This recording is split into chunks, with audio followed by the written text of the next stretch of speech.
knuckles gently. Dried blood is crusted over swollen cuts. Then she remembers. Pounding, sobbing, screaming, raging for hours at the door. The bloody door that would not budge. The bloody door with no handle on the inside. The solid door. The locked door. At some point, she gave up, exhausted. She sat still and listened, for anything. But the silence was almost worse than the screaming. The whole world seemed to have packed up and left. No voices echoed from hallways. No footsteps tapped across hardwood floors. No car horns beeped from Bank Street. No trees rustled in the park. No birds, no dogs, no children laughing. But wait, there it is again. Did you hear that, stomach? Gus hears the faintest sound. She holds her breath, presses her ear close to the wall. Yes, there. A dull plunking in a tempo of threes. Drip, drip, drip. Drip, drip, drip. Water in a rusty pipe, mocking her desert throat. She exhales. Then, unexpectedly, something happens. Water seeps from beneath her. It's not a trickle, more like a confident gush. It startles her, soaks through her leggings in seconds. Gus sits motionless as warm liquid circles her, and reality dawns in the deep darkness. She braces for what she knows is next. Gus takes another shuddering breath and places both hands on her swollen belly. The baby is coming. First trimester.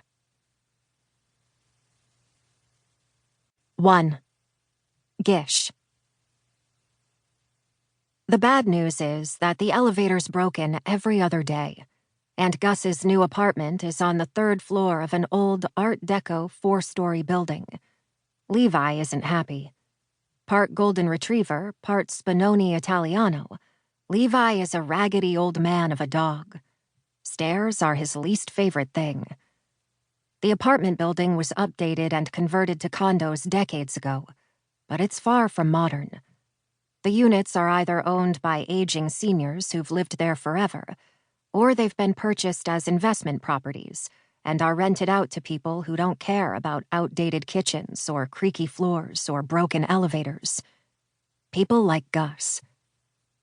The good news is that the rent's dirt cheap, which is perfect because she's currently living off her wafer-thin savings since quitting her job at the pet store. Gus doesn't mind the flickering light fixtures in the stairwell or the weird textured walls of the narrow hallways. Her apartment, number 305, is tucked at the quiet end of the hall near the back stairwell. The building is in the heart of the Glebe, one of Ottawa's oldest neighborhoods, where the houses have big front porches, old elms shade the sidewalks, and there's a row of shops within walking distance of the building's front door. An entirely new neighborhood where no one knows her face or name. A good place to hide. Goodbye, Wellington West. Hello, fresh start. Gus is a master of the fresh start, although none of hers could really be classified as particularly fresh. For Gus, starting over has been more like a series of hard resets. The first and worst of them began when her mother died, and she went to live with her great-grandmother Rose. She was 8. The next came 2 years later, when she was sent to boarding school. Set adrift. Another came at 17, when she graduated from high school and moved to Toronto, alone. Hard resets became a monthly routine when she met Lars.